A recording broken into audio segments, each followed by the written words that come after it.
Bom, o Flamengo está classificado, está nas quartas de final da Copa do Brasil, venceu de novo, venceu o Corinthians por 1-0, já havia feito isso em Itaquera. E que jogo acompanhamos, hein? No Maracanã, para mim um grande jogo de futebol, com opções, com alternativas, com lances de gol, é um jogo aberto, né, que a gente gosta, lá e cá. Com chances criadas, eu achei muito interessante a partida. Uma pena, né, que pelo sorteio a gente tenha visto esses dois se enfrentando agora nas oitavas de final da Copa do Brasil. Tranquilamente, Flamengo e Corinthians poderiam fazer uma etapa mais avançada dessa competição. E um dos dois teria que ficar pelo caminho, no caso foi o Corinthians, que jogou uma grande partida a meu ver, mas parou em um Flamengo muito maduro. Vamos começar a falar desse jogo, né? O Flamengo até começa melhor porque tem a vantagem, né? Tá jogando uma grande festa da torcida no Maracanã. Só que o Corinthians muito bem postado defensivamente, isso a gente já sabia, né? O Carille, ele tem essa estratégia e a gente sabia que em alguma chance criada, eu imaginei que o Corinthians até fosse esperar um pouco mais, poderia conquistar ou derrubar a vantagem que era do Flamengo. Para mim essa seria a estratégia e o Flamengo jogando em casa mesmo com a vantagem, eu achei que iria realmente começar a ditar as cartas do jogo. E foi o que aconteceu. Só que o que me surpreendeu foi que o Corinthians não apenas se defendeu, mas quando tinha a bola atacava e atacava bem, com uma certa organização, fazendo uma pressão alta, como a gente chama, uma marcação lá em cima, roubando a bola, provocando um erro do Diego Alves na saída de bola. O Wagner Love fez um partidaço, se movimentando muito bem, dando opção.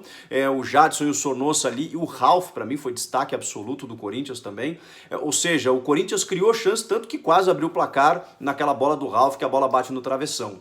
Aí vem o segundo tempo, o Flamengo aí teve uma atitude bem interessante, porque ele já está com a vantagem, sabe que tem só 45 minutos, e ele percebe, não o desespero, mas a necessidade do Corinthians em precisar marcar o seu gol, e aí o Flamengo espera um pouco mais. O Corinthians martela, mesmo assim não consegue criar grandes chances, né? Mas tem uma defesa do Cássio, mas ainda no primeiro tempo, né, na cabeçada do Everton Ribeiro, mas o Flamengo começou a apostar nos contra-ataques, e em vários momentos pegou a defesa do Corinthians, às vezes, desprevenida, né? O Manuel tendo que correr para lá e para cá, e há de se valorizar a entrega dos jogadores do Flamengo, né? O Gabigol correndo, marcando, chegando na frente, o Diego Ribas, para mim, ditou o ritmo do Flamengo, né? Ele tem muita qualidade, a gente sabe, e ele conseguiu encontrar, né, esses jogadores, ora o Bruno Henrique, ora o Everton Ribeiro, que também fez um bom jogo.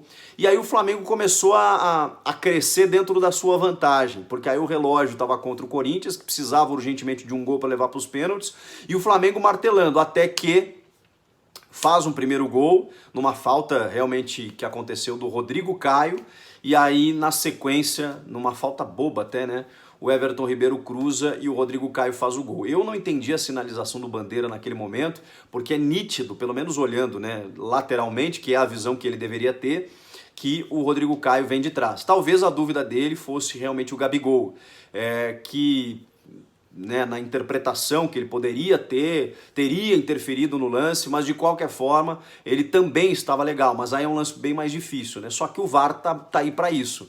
Um anticlímax total, né? Porque o Rodrigo Caio reclama, comemora, para o jogo, depois comemora de novo, mas aí aqui eu, como sou um defensor, não do VAR exatamente, mas da justiça, né? A gente tem que valorizar, anticlímax ou não, o Bandeira teria marcado impedimento num gol absolutamente legal, e o VAR faz o quê? Corrige isso. Então, gente, tá tudo certo, o VAR tá aí para isso. A gente tem que se adaptar com isso, a gente tem que se acostumar. O Bandeira deveria ter sido mais atento lá, mas a gente sabe que erros acontecem, especialmente se houvesse essa dificuldade aí da interpretação, de analisar friamente se o Gabigol, que na opinião dele interferiu, se ele estava legal ou não. Enfim, o Flamengo vence de novo, Rodrigo Caio não só faz o gol, como tem uma atuação brilhante defensivamente. Os dois times correram muito, isso eu achei muito legal. É claro que a gente está falando de um mata-mata, de uma decisão em que os ânimos são diferentes, a postura dos times ela é diferente, mas eu queria destacar que, embora a eliminação para o Corinthians, eu fiquei muito positivamente surpreso com o que eu vi. Fazia muito tempo que eu não acompanhava o Corinthians, alguns jogos, né? Eu estava de férias, e uma clara evolução. É claro que é muito difícil manter um ritmo em todos os jogos, né? A gente está falando de uma decisão em que o Corinthians precisava do resultado. Mas a gente já viu cartas, já viu alternativas, já viu vê uma cara de time, né? Um time bem montado, mas que também tem opções, que roda a bola, que sabe atacar. Um Corinthians muito menos burocrático do que eu vi no Campeonato Paulista, por exemplo, há muito pouco tempo atrás. Então, há muito pouco tempo. Vamos usar o português correto, né? Sem pleonasmos. E foi o que eu vi. Acho que o Corinthians é difícil, né? O torcedor certamente está chateado. É uma pena que tenha pegado o Flamengo justamente agora, mas tem a Sul-Americana ainda, tem o Campeonato Brasileiro, que é difícil, porque é um campeonato de fôlego, e tem do outro lado aí um Palmeiras que está voando.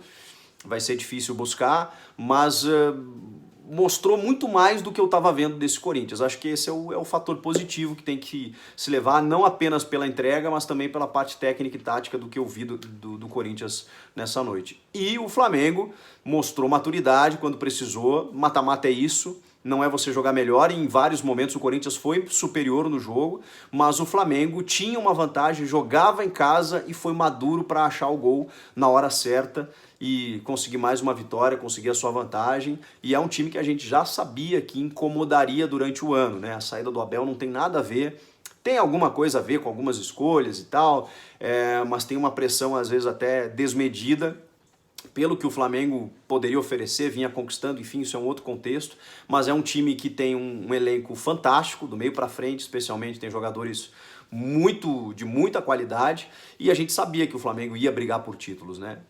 Acabou eliminando o Corinthians, a meu ver, numa grande partida, e tem tudo aí para avançar ainda mais na Copa do Brasil. Foi um grande jogo, eu gostei. Vocês?